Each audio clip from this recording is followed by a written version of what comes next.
Hello, welcome to Beyond the Boundary. My name is Josh. It's fantastic to have you on board again. It's round 9 this week. We've got Nick to my right. How are you, Nick? Yeah, I'm great, Josh. Can't wait for another show. And to my left, as always, is Vinay. How are you? Really, really good by the looks of things. He's enjoying himself nice and early. Anyway, moving on. The the tips this week. We're recording before. I'm good, Josh. Thank you. We're recording before the St.Kilda versus Carlton game, so I got 4 out of 5 on the weekend, and Rickard here dropped another one. 3 out of 5. Oh, the D's almost got up. Almost got up. They were close. I was spewing. And Vinay, he did end up changing that Sydney Hawthorn tip, so 4 out of 5 for him. He Sucked in. Would have got a perfect 5 otherwise. Damn it. Before we get underway, boys, happy Mother's Day to all the mums out there. Yep. It was Mother's Day yesterday. Nick, how'd you spend it with your mum? I didn't actually. Oh! She wasn't very happy with me. No. What a dog. What were you doing, Nick? We won't go into that. But, Yeah, we will. No. Yeah, we will. I was analysing some great games of footy. Oh, apparently. That's not the only thing he was analysing, I can tell you. Vinay? Yeah, I actually did. Are you asking me about Mother's Day? Yes. Well, my mum's actually in Sydney, so I did send her a nice bouquet of flowers. So happy Mother's Day, Mum. Didn't get to see her, unfortunately, but yeah, it was good to have a chat with her on the phone and see what she's up to, I guess. Very nice. Well, me personally, I actually saw my mum. Oh, that was nice. Unlike you two. Yours, He could at least... yours was out of your control. Thank you. Fair enough. Thank you. And obviously my beautiful fiancée, the mother of my child, we spent the day with her when we could because she was actually working. So Yeah, that's great. went before she started, and Yeah, that's great. after she finished, we spent some time together as a family, so that was good. Good stuff. But yeah, happy Mother's Day to all the mums out there. I hope you enjoyed the day yesterday. Thanks for joining in. First game of the round. It's Adelaide versus Collingwood Thursday night at Adelaide Oval. Last time these two teams met, it was Collingwood by 27 points. Guys, what do we think is going to happen here? Interesting game this, and there's the return of one Taylor Walker, Vinay. He's back. He is back. He's kicked 7 goals in 2 games in the SANFL. Wow. So he's going to provide a very good focal point for them up front. Obviously, no Tom Lynch. He's gone down for 6 weeks with that broken jaw, that much publicised broken jaw. Yeah. But he'll come back in this week, give him a focal point. Can he have an immediate impact? I think he probably can. And the reason I say that is going off another former Crow that returned this week, Kurt Tippett. He came back and, there were questions about, 1, whether he'd fit in with Buddy and Goods and Reed in that forward line, and 2, whether he'd actually, slot straight back in and get into form. But he was excellent, He was taking really strong contested marks. He was kicking goals early in the game. And he looked a real threat up forward. Taylor Walker's, nothing less. He's a very good forward. He's very competitive as well. He's wanted to come back for a very long time. And I think Collingwood's a very good sort of a team to come back against because they've got a defence that isn't overwhelmingly good and they've not, weak either. So it's a good sort of test for him. I think he can have an impact, Josh, and I think it's vital if Adelaide plan to win this game. There's another player I want to touch on, Nick, and that's Brodie Smith. Yep. I think he's been absolutely sensational this year. He's taking his game to the next level, playing that running halfback role. You brought him up a couple of weeks ago with the way he's playing his football, running and carrying with the football out of defence, getting it inside 50, taking running bounces, taking the game on. I think he's been absolutely super this year. So I'll be looking for him to have another big game this week if Adelaide are to win. Correct, yeah. Especially against such a big opponent in Collingwood who does travel pretty well. Yeah. I'll be looking for him to have another big game this week. Now, Adelaide had the bye on the weekend, but before the bye they played Melbourne, and it was a very disappointing result for them. To lose that game at Adelaide Oval in front of their home fans against a struggling Melbourne, Brenton Sanderson wouldn't have been happy with them in the past couple of weeks, and you'd want to hope they come out firing in this game. Absolutely. I've actually put here a dot point. They cannot afford to give another fast start, especially to a team like Collingwood, because Collingwood will not let it go. Yep. Unlike Melbourne, you can probably peg them back a little bit, fitness and stuff like that. You can peg anyone back, but it's a lot harder against the better sides. Yeah, exactly. Yeah. And Collingwood has been a very good defensive side this year. Yep. So if they give them a fast start and they're 5 goals down at quarter time, you may as well give the win to Collingwood. Well, you were completely right about Brodie Smith. He's been allowed to freewheel off half-back for quite a while now, as has Matthew Yench, but he won't be playing this game because he's got a fractured rib or suspected fractured rib. So he's, Brodie Smith is really only their main run and carry player at the moment. So Collingwood, you lock him down, that's taking a lot away from Adelaide in terms of their rebound prowess. He's a very accurate kick, and he's also very similar to Matt Suckling in that he gets very long penetration on his kick. So like you mentioned, if they can shut him down, it'd be very beneficial. And on the Collingwood side of things, we've seen Tom Langdon and Alex Fasolo play those roles. Yep. How important do you think shutting them down will be? Pretty big, actually, because it's likely that Fasolo will come back in this week. He missed last week against Carlton, as well as Maxwell, Tuvey, and Clinton Young. There's some huge inclusions there. Absolutely. Yeah. A lot of people will give Nick Maxwell a lot of flack. Yeah. But he's actually been very, very good this year. He has, yeah. And I'll be the first to admit I'm one of those people that have given him plenty of flack in the past. Yep. But this year he's been absolutely superb as that rebounding defender, third man up. He does it very well. He has his whole career. Does the team thing, yeah.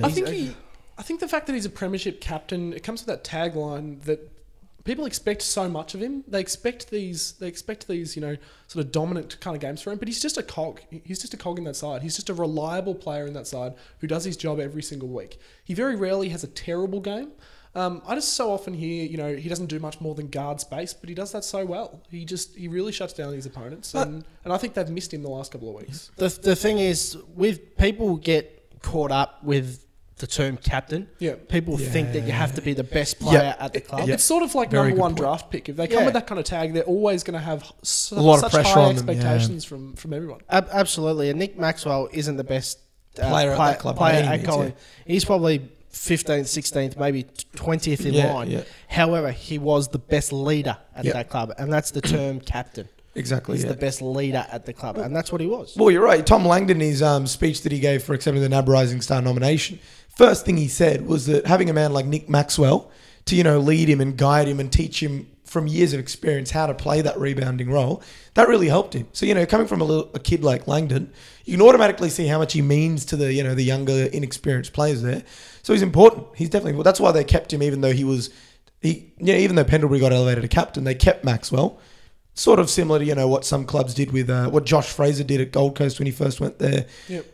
What Daniel G in Syracuse is doing right now. Matthew Boyd as well. Yeah, exactly. So, they're sticking around not because they're at their peak of playing ability, but because they offer a lot as leaders, One quick player I want to touch on before we give our tips is Jamie Elliott. Yeah. I think he is the best small forward in the competition at the moment. Agreed, yeah. He kicked another 3 goals and got 20 touches against the Blues last week. Or the week before, sorry, and was absolutely fantastic. So I love his no fuss attitude. We talked about last week how Jay Schultz, he takes the mark and then he just goes back. He doesn't fuss around and he just comes in, he slots them, he doesn't miss. Jamie Elliott's very similar in the way he takes these huge marks and the crowd's going nuts. The players going, oh geez, this guy's just taking a screamer over my head. He just no fuss. He just walks back, waltzes in, does not miss. Yeah. It's ridiculous how accurate he is. Absolutely. All right, boys, who are we tipping?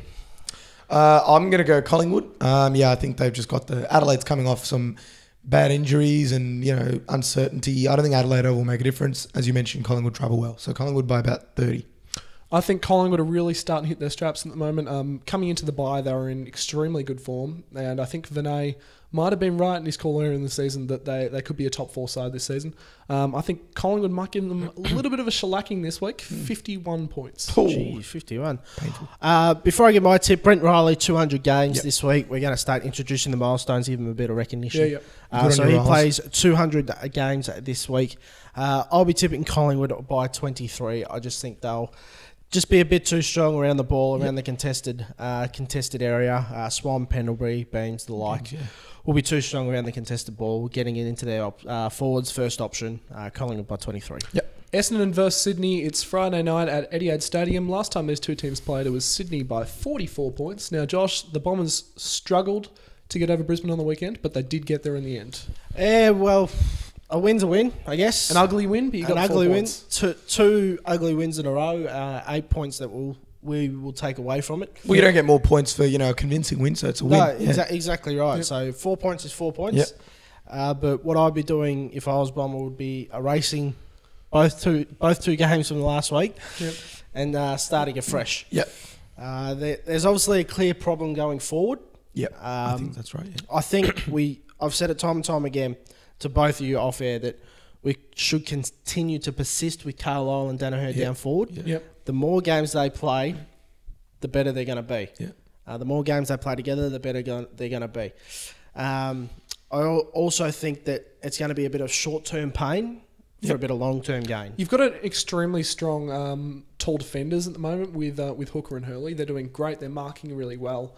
And it's just there's that constant temptation from an outside view that you should be throwing Hurley forward, but you do keep reiterating you should just stick to this, not create a second problem by removing a good player from defence and throwing him forward. Some say Carlisle might be a better defender, but I think if Hurley's in this kind of form down back, Carlisle just needs to make it work down forward. Well, absolutely, and I said to you both last night when we were having a chat about the show today, that there's too many players at Essendon that are out of form at the moment. Yeah. And one of them is Paul Chapman, who unfortunately will miss this week. Likely. I don't think he'll challenge his ban, but he got a 1 week ban on his hit for Dane Zorko. Yep. But there's probably about 4 or 5 others that are well down on what their normal output is. Oh, yeah. One of them is my boy, who David Zaharakis. I absolutely adore. I think he's a fantastic footballer. But yeah, David Zaharakis is really, really struggling at the moment. He's not having that influence that he had in his BNF year in 2011. Yep. 2012, he was better. He kicked more goals. And then 2013, he was good again. So he's kind of stagnated a little bit this year. One other thing, a few other things before we move on to Sydney. Essendon has only conceded 90-plus points twice this year. Yep. Oh, wow. So our defensive work is very, very good. I think that's a testament to how good your defenders have been, as I mentioned before. Just in particular, Hurley and Hooker. Hooker's really stepped it up this year. I think he's starting to be noticed as one of those premier backmen in the competition. Well, especially. it's one of those no fuss defences that you hear about. You don't hear much about these players, but week in, week out, they get the job done. Yep. You could probably argue that most people wouldn't really know much about Mark Bagley or, again, possibly Cal Hooker or Dustin Fletcher. Still behind the scenes, he's doing so much. He's still an excellent defender as far as I'm concerned at 39 years of age. And Cal Hooker is now the number 1 intercept marker in the AFL. Like he was last year. So he's come a long way. I watched a lot of Essendon games, and a few years ago, he was one of those whipping boys that everyone was like, oh, come on. Now he's really one of the guys that is rock solid in that back half, and his positioning, his ball smarts is really good. Like you said, the problem is not in the defence. I think the midfielders have been a little bit inconsistent. Joe Watson's had some extremely good games like he did against Brisbane, and then some all right games like he did against the Bulldogs. And like you mentioned, David Zaharakis and the like are needing to lift. But I think, the Bombers are a very unpredictable team, and that any given week they could all just show up and cause an upset. So absolutely. And obviously the last 4 weeks as well, we've only averaged 65 points for. So there's that problem there. So with the positives though, Dyson Heppel's in some great form at the moment. Yeah, absolutely. Loving Dyson's game at the moment. I think he's having his best year yet. Yep. He's getting his hands on the ball. He's it looks like he's got a mountain of space all the time. Yeah. He's could probably use it a little bit better, but. Yeah, he's still having a terrific influence, bringing his teammates into the game. And I think he's having his best year yet. Sydney boys, they knocked over the Hawks. They did. In a very, very good game. It was a very good game of football. There's 3 players. Nick Malcheski, Lewis Jetta, and Dan Hanbury. And I remember probably a month ago, I gave Dan Hanbury my Who's Not.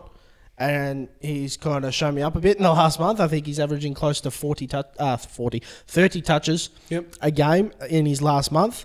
Lewis Jetta's showing his 2012 form. He's getting the ball, he's running, he's taking the game on. He's been absolutely fantastic. And Nick Malcheski, I'll go as far as to say, is the best rebounding defender in the comp at the moment. Oh, big call, but, warranted. He has it. Well, he's doing everything that you'd want from a rebound defender. He's taking plenty of intercept marks. He's getting plenty of run off half back, and he's chiming in for the odd goal as well. A good rebound defender, knows where to sit on that 50-metre arc for that errant kick that comes out, mark it, go back and put it through. So I wouldn't say that's a bad call, Josh. He's been in very good form. Something I want to touch on, it's been a really big talking point for everyone, but especially on the show early on, is the Tippett and Buddy combination. Kurt Tippett, he kicked 4 goals, he took 5 marks on the weekend. Buddy kicked 2 goals, 7, but he did take 10 marks. I think that partnership worked very, very well for the Swans on the weekend. And if Buddy can take those kind of chances, that's going to be a very scary forward line. Well, I never like seeing Buddy against Essendon because of his record against us. Yep. But I'll tell you one thing. If you took the game, watched the game without the score on Friday night against Hawthorn, watched it without the score, you'd say Buddy was pretty close to best on ground. Yeah. But I always say bad kicking is bad football, hence why he didn't get in the votes. 2 goals, 7, being a forward, you've got to be able to kick those goals, and some of them were very, very gettable. Some of them were really straightforward, I thought. Very gettable, not only for a normal forward, but by Buddy's standards, extremely kickable. What annoyed me is that, some of those were just silly shots that he took. One was, I think, he had a free kick on the 55 metres out, really, really hugging the boundary on his wrong side. Numerous options up forward, Tippett on his own in the goal square. Well, not on his own, but, in the goal square, 1 out. Yep. And he's just gone for goal. He's just hammered it long and he's barely managed to register a score. So I think, it's not just about kicking goals. I think his confidence will come back if he, goes back to what he did for Hawthorn, which was not only kick goals, but influence the play a lot as well. I think if we keep seeing him having that amount of the ball, that number of opportunities, we're going to see him. Eventually, he's going to break out. Eventually, he's just going to. He's got it. He has to. Yeah. Watch him kick 9 straight this week. No chance. But obviously, boys, Kurt Tippett on the other side of this dynamic duo. Yep. Say what you want about him. Adelaide Crows fans absolutely hate him, so the players aren't very fond of him either. But say what you want about Kurt Tippett, I'll go as far as say he's worth every cent of what he's getting. Yep. He is an absolute star. I think it's almost slipped people's minds that when he came in last season, he absolutely dominated almost every game he played. He almost averaged 3 goals a game last year. Yep. So if he had to play the first 7 games of this season, would have taken out the Coleman last year. He would have, and he'd be up there this year. Yeah. I'm very confident in saying that. So, say what you want about him, but he's a very good footballer and can be very damaging up front. Oh, for sure, yeah. The thing about Tippett is I think Sydney really want a full season out of Kurt because, getting that full return on the investment, and he's such a good player. He offers so much down forward. But he looks good. He looks good. Let's hope he can get a full season this year. Now, Essendon coming off that disappointing just win over Brisbane. Sydney, they've just knocked off the reigning premiers. Who do we think is going to win this week? Unfortunately, I'll be tipping the Swans. Yep. Pretty comfortably, in my view. I think they're just going at the moment. Essendon have got a few things to fix, more than a few, to be honest. I think Sydney will get the better of us. I just don't want to see the number 23 kick another 8 goals. But I'll be tipping Sydney by about 45. It's scary to think that a couple of weeks ago people were talking about Sydney missing the finals, isn't it? I think Sydney, they're really hitting top form at the moment. I think they'll win by an even 6 goals against the Bombers.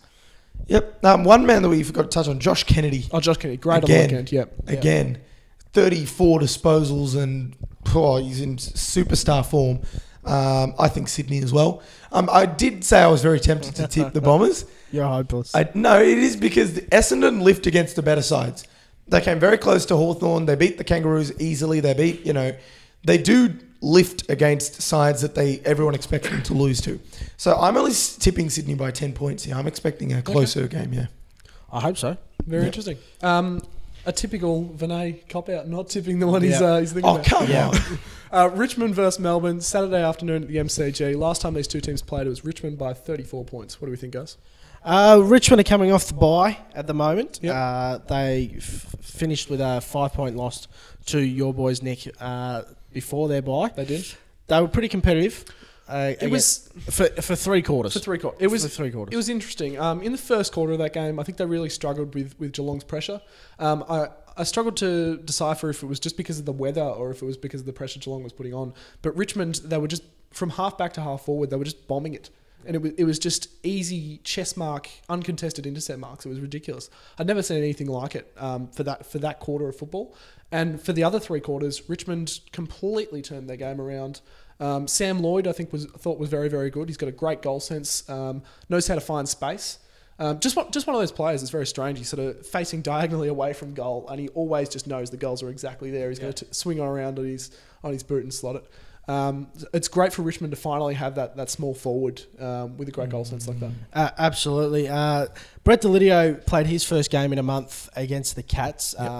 Got reported, did get a week, but was lucky to get it down to a reprimand after challenging. Bartel, I think he knocked. No, he challenged it. Okay, yeah. He challenged it. Hit on Bartel. Stokes. Sorry, okay, yeah. And he got it down to a reprimand, but you can just see the influence that Brett Delidio has in the Richmond side when he plays. Richmond missed him so much. When Cochin's alone without Delidio in that side, he'll cop the tag. It was well publicised when he copped the tag against Collingwood, I think it was.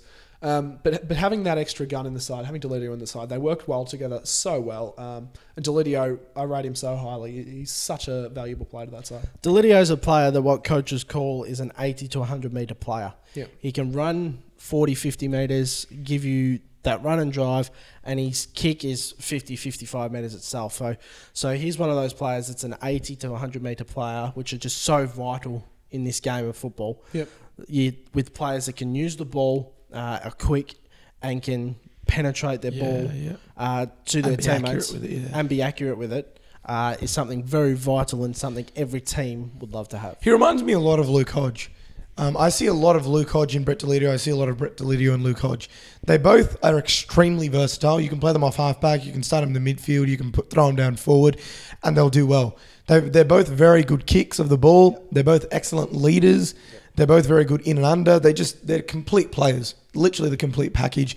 So, like you mentioned, he's taking a lot of that attention away from Cochin, which is helping him because we forget that Cochin's still very young. He's still only around Dangerfield. 23, I think. There you go. He's still just a kid, A lot of people say, he's terrible under a tag, but he's still very young. He's still working it out. So, it's good to have a senior player like Delidio, sticking around and helping him out. Yep. Before we move on to the Ds, Dan Jackson and Reece Conker, I think they've been absolutely fantastic this season. Dan Jackson's averaging 27 disposals this year.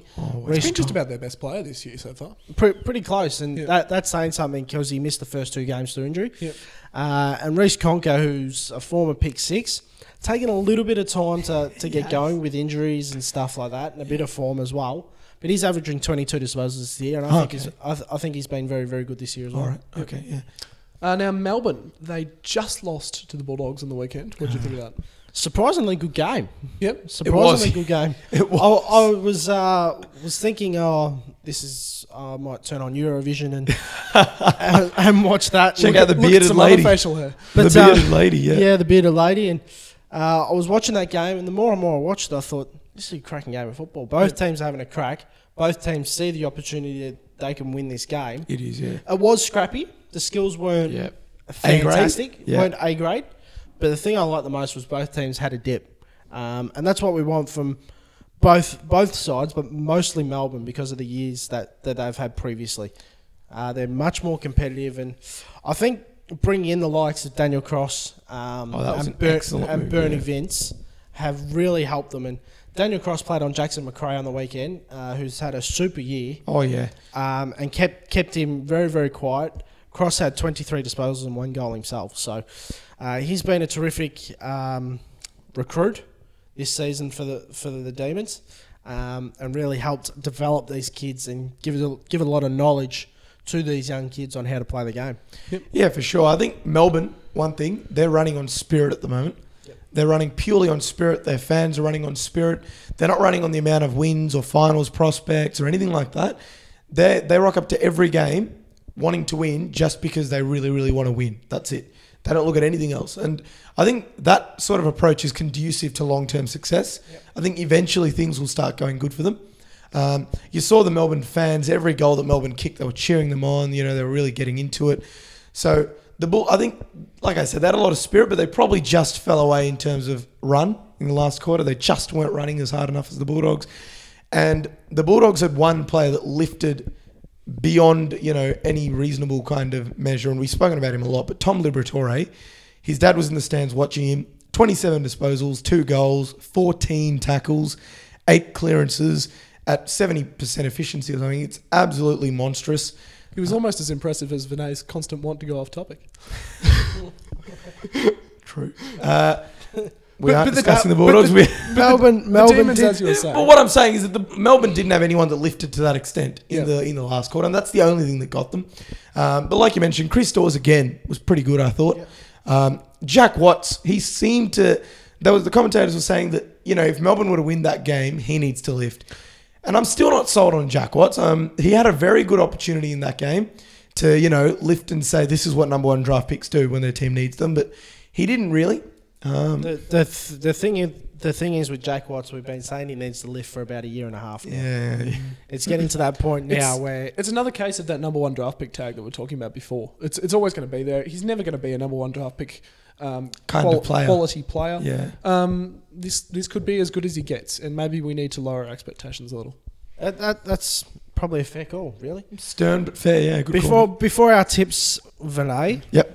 It's amazing what a good quality ruckman does to a side. 53 hitouts from Mark Jamer. Yeah, absolutely. When he comes into the side and is able to give first use to his midfielders. And the goals. The first couple of games, they didn't have a good quality ruckman. They had a few ruckmen that could... Jack Fitzpatrick, Max Gawn. Serviceable. Yeah. But Mark Jamer was nominated in the All-Australian squad a few years ago. Yeah. He's a very good tap ruckman. He's getting on a bit, but it's amazing what can happen when you get a good quality tap ruckman in and give first use to your midfielders. It's the same thing as last year. Melbourne, for the whole of last year, they had Fitzpatrick and Gawn working the ruck every single week and getting smashed in the ruck every single week. Yeah. But now they've got that number one ruck, he's very good. He beat Will Minson, I thought, comprehensively beat him in both hitouts and just work around the ground. So you're right. I think that'll be very potent in the future. Boys, who are we tipping? I'm really, really, really tempted. No, you're not. You better bloody tip them if you're saying that. Do it then. No. There we go. You pansy. Because I'm behind in the tipping and that's fair enough. I need to be safe. Why don't you tip him, Nick? You've got a few points to play with. You guys are going to look to the leader for some advice, are you? No, we're not.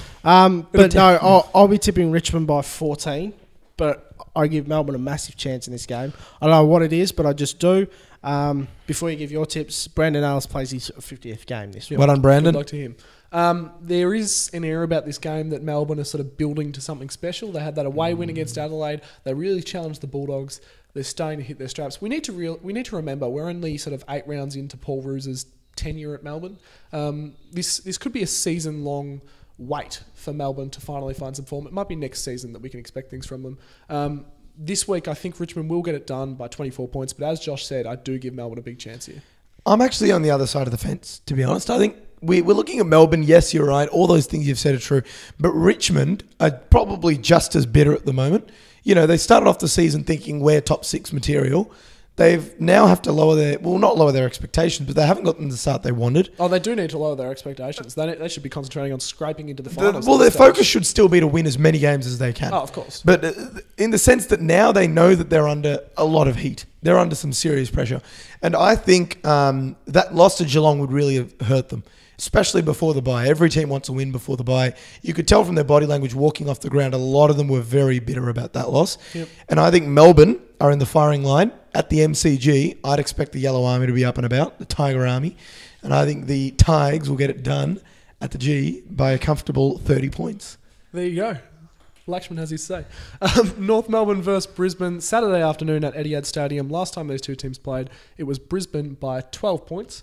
North Melbourne had the bye on the weekend, but the week before that, they lost to Gold Coast by 43 points. Ooh, that's a lot. I don't know what to make of North Melbourne. Are we going to get a tip correct, Nick? Well, I'll tell you what. If you tip North, I'll tip Brisbane. What are they, Josh? Are they a finals contender? What are they? They're a bottom 4 finals contender.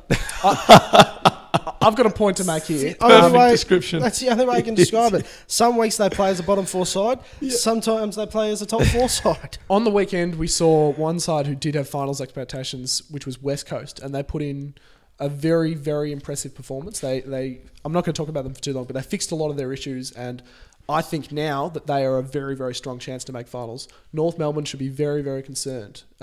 They've dropped down on form. They need to have a big win here, and they need to get rid of that inconsistency. Yeah. Because there's other teams above them, which eventually they're going to find their straps before North Melbourne does at this rate here. Well, I think it's looking at polar opposites. You've got West Coast, who are smashing all the sides that they need to beat. and then failing against the sides that are better than them, Yep. or supposedly the better sides. And then you've got North that are succeeding against the sides that are better and then failing to put away the sides that are, they're expected to beat. So it's almost as though it's a race to beat the clock. Whichever team can fix their problem first That's my point. is going to make the 8. Yep. And both of them have got very good opportunities to do it over the next few weeks. North have got Brisbane and West Coast next opponent is Collingwood. So North is facing the side they need to beat. West Coast is facing the side that if they want to play finals, they should beat. So just before we move on, Yeah. with West Coast, I can't take them seriously until they beat a genuine side. They've beaten Melbourne, St Kilda, the Bulldogs, and GWS. I cannot take them seriously. I know we're getting off topic here, but my point on West Coast there is that when you have a problem in your team, which is Vinay touched on a couple of weeks ago, that you could put those losses down to a T. It was inaccuracy in front of goal. For One sure. goal late. For sure. 1-8, 1-8, and 7-15. Yeah. They were the single worst goal kicking side in the competition. On the weekend, they put the single most accurate goal kicking performance that I've seen in over a year. 30 goals. It's not just like they fixed the problem; they absolutely Smashed it. demolished Yeah. the problem. They went from having this huge issue to being absolutely the best team at it. It was so impressive. So that's my point here, that North Melbourne really need to fix their inconsistencies because West Coast, in my opinion, have fixed theirs. Okay. Anyway. Fair call, yeah. North Melbourne against Gold Coast. Josh doesn't agree with me though. He doesn't think a problem can be fixed in 1 week. Well, Josh never agrees with you. Anyway, back on topic. North Melbourne, they lost by 43 points to Gold Coast. What did you make of that game, Vinay? I think that North, like Josh said, I honestly don't know what to make of them. I think Gold Coast are that kind of team, and North were on the wrong end of it. North just can't seem to beat Gold Coast. They lost last year to them in torrid conditions over at Metricon. They lost this year in good conditions here at Etihad. So, I think Andrew Swallow might be coming back. Maybe leadership is what they need right now. Maybe they need somebody to say, look, we can play finals. We just need to give ourselves a kick in the pants and, really press. Because we can do it. They're the only team that have beaten Port.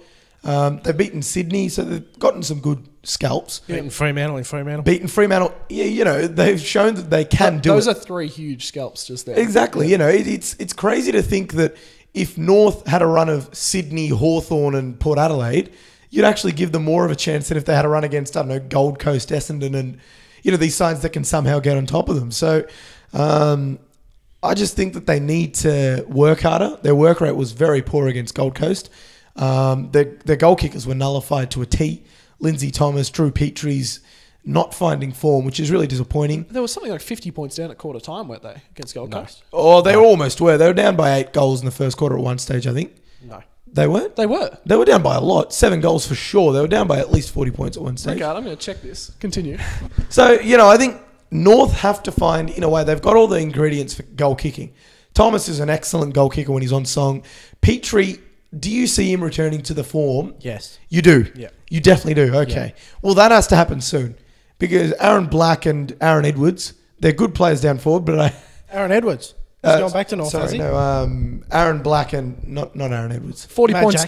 Majak. 40 points completely down, different person, I'm sorry. In the first quarter. So 40 6 goals. 6 goals. 6 goals. Okay, well, there we go. 7 goals, round it up. A lot of points. But look, Anyway. North, the problem is simple. Work rate needs to lift. Brisbane have got a bunch of kids and they're going for broke. They did that against Essendon. They've got a bunch of, sub 24-year-olds playing on the ground. Yeah. Every week, their attitude is just, do as best you can. If we get the win, we get the win. So North is facing a side that's going to come at them hammer and tongs. They need a lift. Speaking of that side, one of their best kids is Nick Robertson. Why was he the sub on the weekend? Josh? Rotation, management, player management. He's only played 2 games on field. He started his first game as a sub. No, I didn't. Yeah, he did. Did he? Yeah, he definitely did. I just don't understand why a side so heavily immersed in a rebuild, in trying to play their kids, would put one of their best ones, I just broke your pen, one of their best ones as the sub and not give him a full game. Thanks. Sorry. What do you think, Joe? What is the coaching like? We know Justin Lepich pulls some left field options. I've ranted about him in previous weeks. But what's his idea here? What's he doing getting one of his... As I said, it'd just be player management. These kids are very young, very new to the game. You see many teams do it, except many teams might drop their players and rest them. But Lepage has gone, giving him the subs vest. So it'll all be about player management. That's all it'll be. Okay. All it'll be. Going back to North for a sec, Lockie Hansen is a 17 marks. 17 marks and 30 disposals. He's a player that's also copped a lot of flack from his own supporters, much like Kyle Hooker at Essendon. Yeah. Copped a lot of flack from his own supporters, was basically the whipping boy at the club. Well, hasn't he won up to them? Absolutely. Yeah. Absolutely he has. And he was fantastic against the Gold Coast Suns. Really, well, I won't say held down the defensive end because they got beaten by 43 points, but he played his role better than anyone on that day. So I thought he was fantastic. Levi Greenwood as well. I think he's come into the side this year and added another hard body around the contest. Yes. He kicked 27 disposals. Got 27 disposals and kicked 1 goal. He did his best on Gaz. Yeah, absolutely. Tried his best, you know. Got more touches than him. He did, but then Gaz Adelaide did kick 3 fourth quarter. He did kick 4 for the game, so... but yeah, Andrew Swallow coming back. James Aish I thought was fantastic on Saturday afternoon against my boys. Yep. I thought he may have finished a bit slow, but that's to be expected from a young player, especially a young midfielder. But he had 23 disposals himself. And there was one act of courage that I really liked from James Aish. I think he put his body on the line in front of Joe Danaher. Touched the ball, copped the heavy knock, caused a turnover and went down the other end and got a goal for the Brisbane Lions. So I really noticed that. And Marco Paparone, I thought was also brilliant. Fantastic. He had 29 disposals. Pepperoni, is it? I thought it was pepperoni. It's pepperoni, but I call him pepperoni. Pepperoni? Pizza? Typical Lakshman. Wouldn't mind a slice of him at the moment. I didn't mean that in a choose your words terrible, carefully there, Vinay. Pepperoni had 29 disposals and one goal. We are a family show. Continue, Rickard. Thank you. 29 disposals and 1 goal. He played more a midfield type role against Essendon on Saturday night, where he's been more playing as a permanent forward in recent weeks. So I thought he was fantastic. But surely North Melbourne can't drop this game. Surely. But I tell you what, I don't give Brisbane no chance. Me neither. You know, I said it against when they played Essendon. I said that I expected it to be a close game and perhaps even Brisbane to get over the line. You also said the game would be between 2 very mediocre football teams. And and I guess Brisbane getting so close to Essendon, if that is the case, might not be that big of a feat. Yeah. I think this is, again, Brisbane I still think, you know, they're not any major, you know, threat to anything, but I do think that the one thing I do like about them is every game they come out and give their absolute everything. You know, they're essentially Melbourne without the strong supporter base at the moment. Melbourne have got fans coming down, willing them on, you know, really bleeding the red and blue. Whereas Brisbane, you know, they're just churning out record low turnouts every single week, but they're still giving their everything. So, yeah, I think, like you said, North must win this. Who are tipping, guys? Tips. I'll be tipping North by 40, but, yeah, we could be sitting here next week saying that... Brisbane by 40. Brisbane... Probably not. Well, what's happened to North Melbourne? We could be sitting here next week, and who knows? Who knows what could happen? Yeah, that's the game we play. As I said, they're a bottom 4 final contender. That's a perfect description. That is the best description I've ever heard of North. I'll give you a tip, guys. Do not take my tip as any kind of advice that is going to mean anything for you, because I've not got a North Melbourne tip correct this season. Hopefully this week it'll be the first one. It'll be North Melbourne by 38 points. Okay. Not confident at all because it's North Melbourne and I've got absolutely no idea what they'll do. Oh, look, they have to win. They have to win. Must win. You know, if they don't win this, Brad Scott is in some trouble, I'd say, because if they lose this, I can't see them making finals. Losing to Brisbane at home, I can't see them making finals. It doesn't matter who they beat after this. Going back one game, you could say the same for Damien Hardwick too. If Melbourne beat Richmond. Yep. A lot of scrutiny on Dimmer. Is on Dimmer with just 2 wins for the There are some coaches in the AFL that are, you know, really sweating under their coals at the moment. Exactly. But I am going to tip North. I'm going to say them by about 20. Fremantle versus Geelong, Saturday night at Patterson Stadium. Here we go. Last time these two teams met in the qualifying final at Simmons Stadium, it was Fremantle by 15 points. How was that game for you, Nick? It was tough to watch. The winning goal of that game actually landed on my fist, if you have a look back at the tape there. I'll tell you what. Stephen Hill, wasn't it? Stephen Hill, it was. Tears, anyway.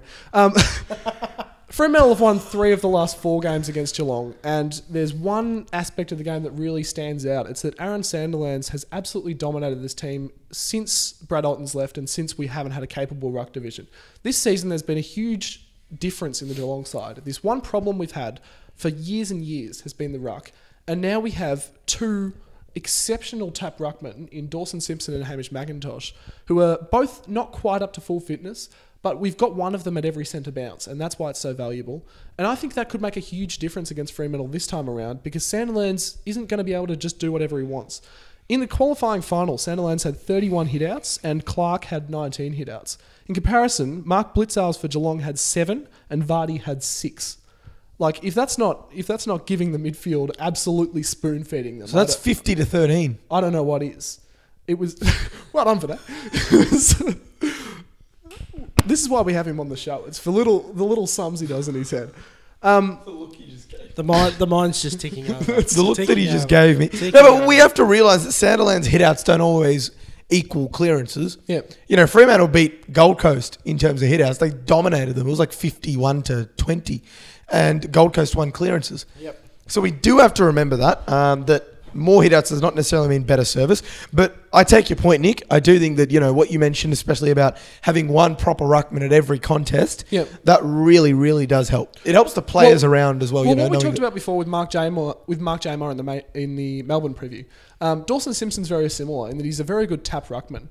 He's not the greatest athlete. He's not going to take some great marks down forward and kick goals. But he's a very, very good tap ruckman. Just because he's so ridiculously tall, he can do whatever he wants with that. He's a big boy. Hamish McIntosh is different in that maybe the tap ruckman isn't the greatest part that he gives to the side. He's a little more mobile though. A little more mobile. He can win his own ball on occasion. He can go forward. Geelong are playing without a centre half forward at the moment, and Hamish McIntosh is making up for that by going forward, taking some great grabs. Not so much kicking goals, but making sure that we end up with that ball in that 50-50 contest as opposed to the defence of the opposition. Yep.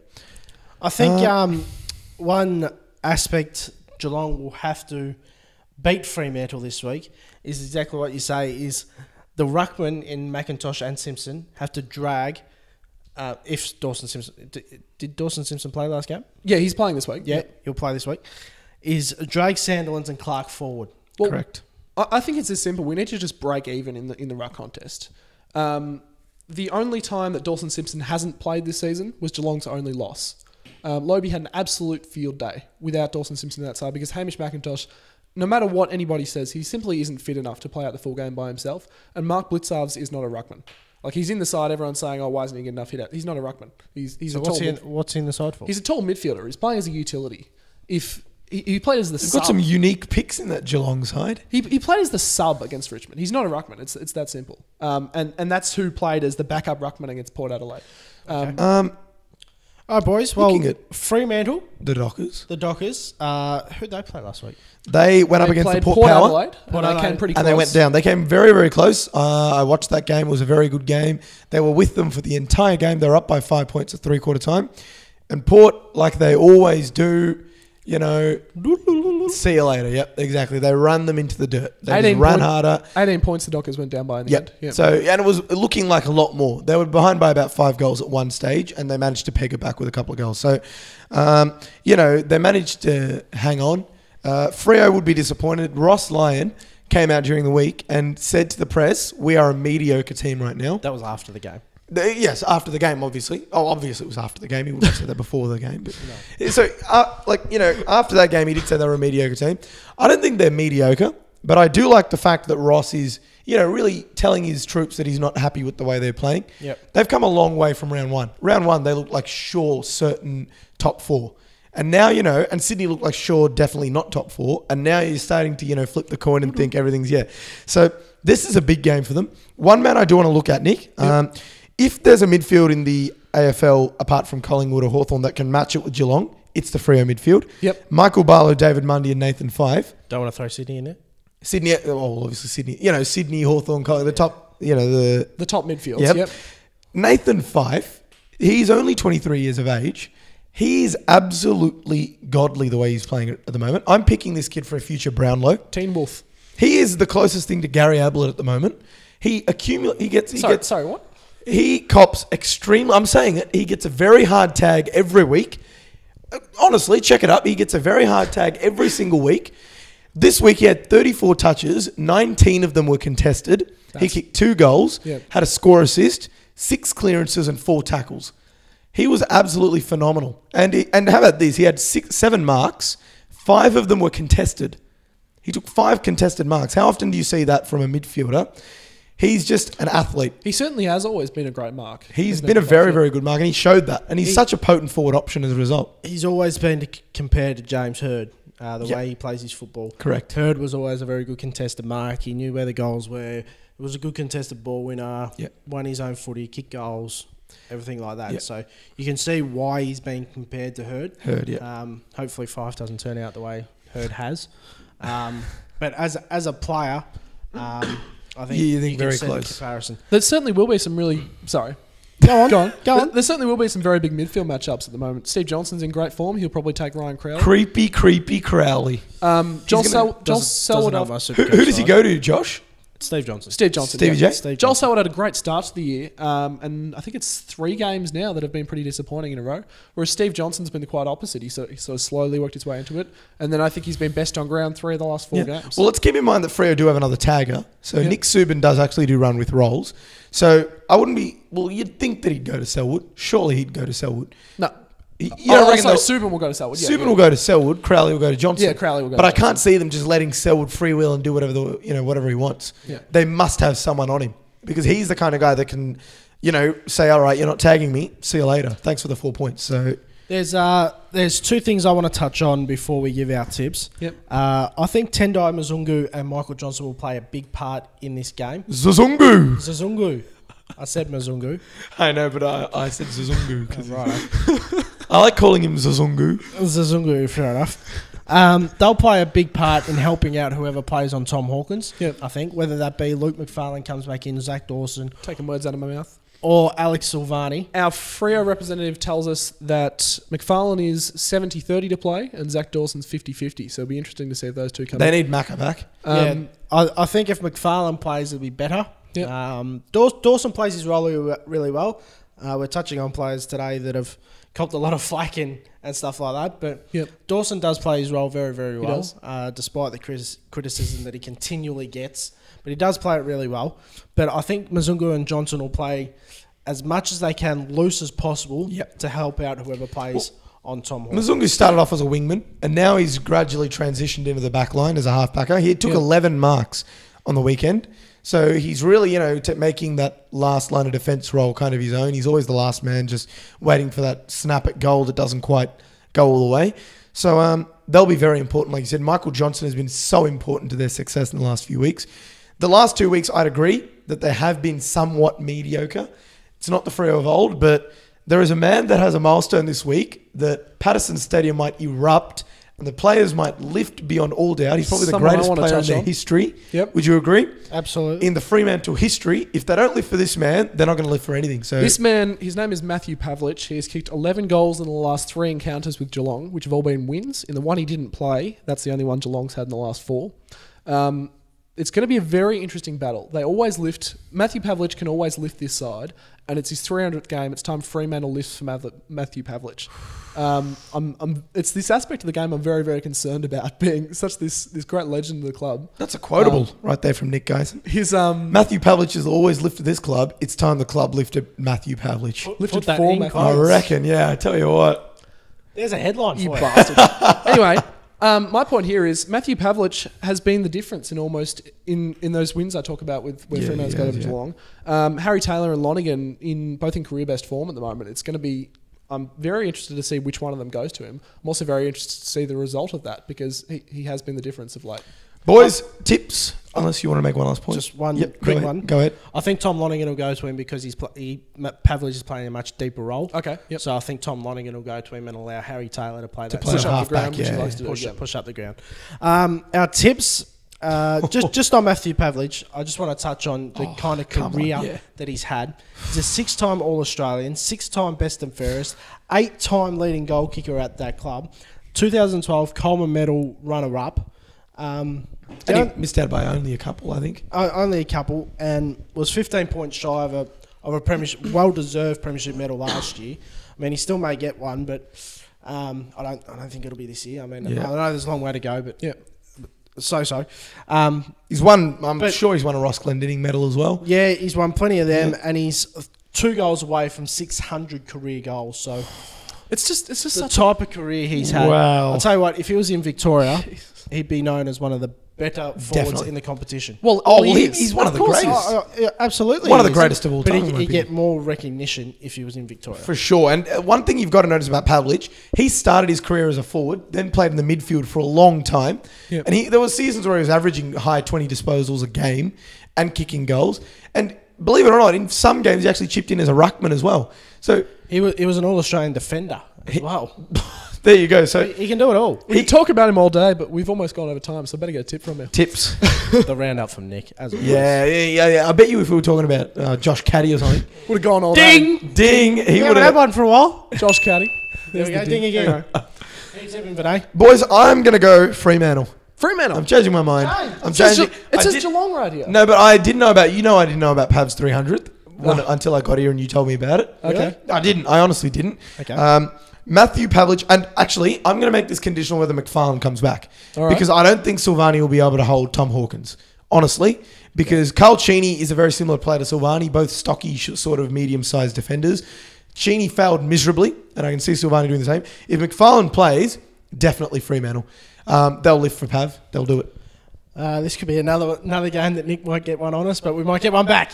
Fremantle by 5 points. Come on, Dockers. Just, I think they've got the wood over your boys at the moment in the last few years. Freedom. They'll lift for Pav. Yep. Pav will lift for himself. I think they'll get the job done. What a pity that Pavlich's 300th game will be such a disappointing result for him. How about the lack of disrespect? respect? Tell you what. Okay. Did Geelong have a 300 gamer at the moment? Is Bartel, is he a 300 gamer? No. Are any of them 300 gamers? Don't think so at the moment. Anyway, let me finish. You say Fremantle have had the wood over us recently, but the 3 big points in those games has been Geelong's key forward. We had Josh Walker play in the qualifying final. Tom Hawkins in his great form. Pavlich had a field day in those wins. Taylor and Lonergan are in great form to hold him. And we didn't have a ruck division. We have a great ruck division at the moment. I'm actually quite confident this week. I think it'll be close.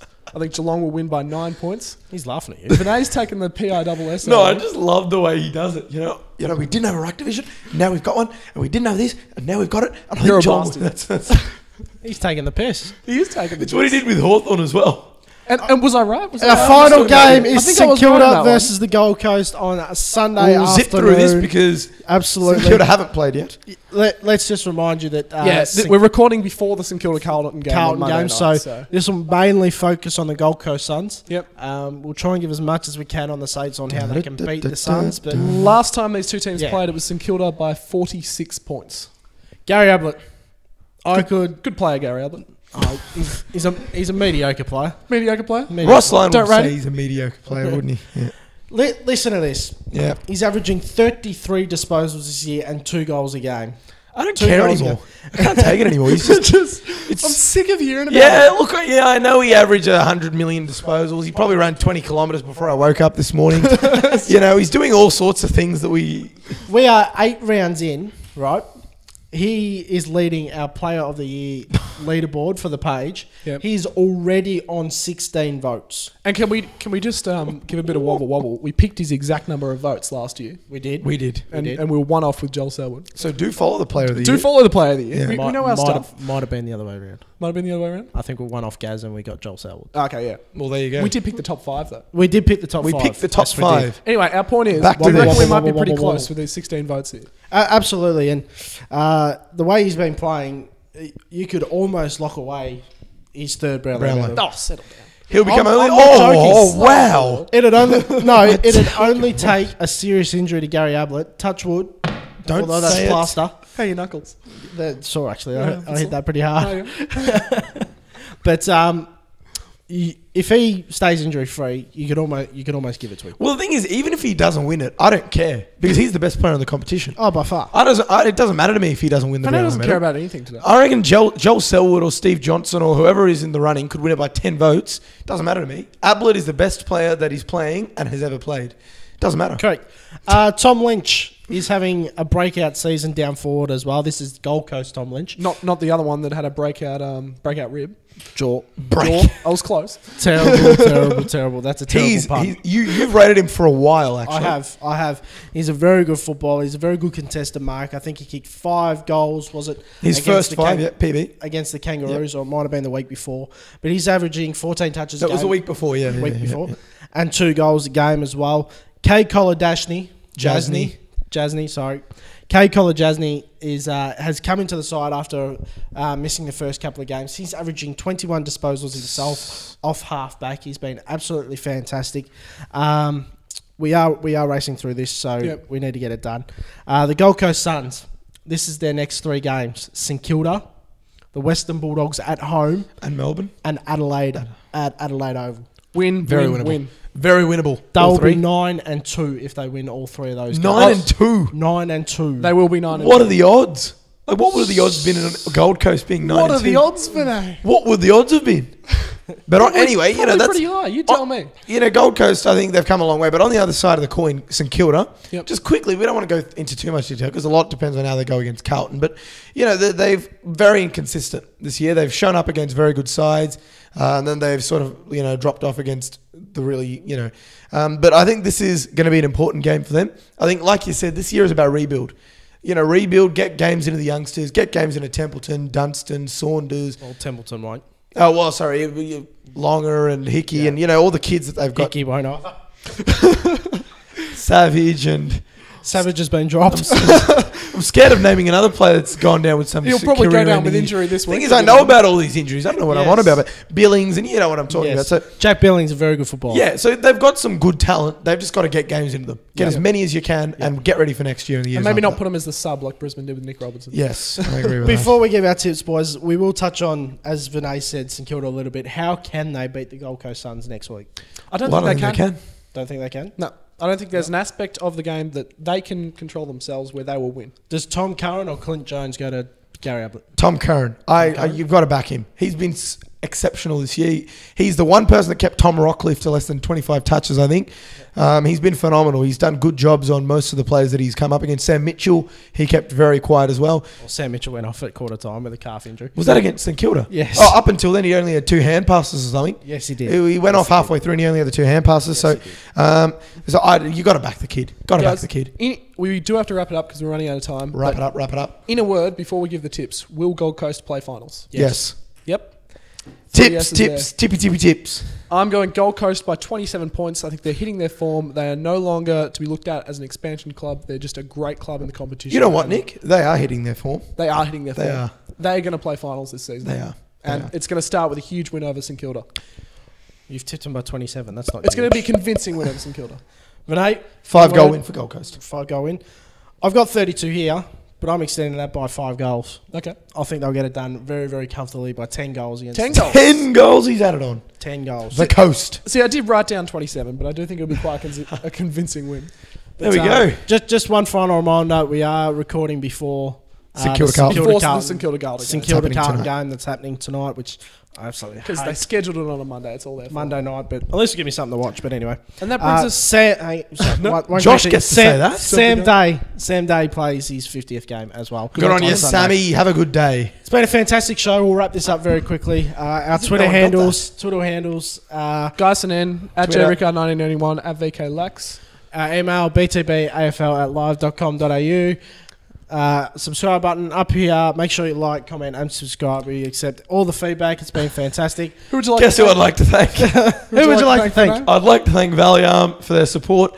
Very good to be partnered with them. I would like to thank Justin Westhoff for his support, his help each week. It's brilliant. I tell you what, if you press the like button, Josh Rickard will give you $60. 60. Vinay handed out the $50 last week. He paid up. It was great. The fans loved him. Plenty of likes. Josh Rickard will pay up this week, I promise. Apparently. No. Did you guys not hear my Sam Day joke before? What was it? I said, hope you have a great day, Sam. Oh, you are terrible. You are. Rickard likes it. Because it's so bad. I hate you. Thanks for joining us, Vinay, as well. Justin, thanks for your help as well. To the viewers, thank you for joining in each and every week. It's been fantastic. We really enjoy $60, I promise. $60. No, not really. We really enjoy the comments that you send us. All feedback is appreciated. positive or negative. Thanks for joining us. We will see you next week.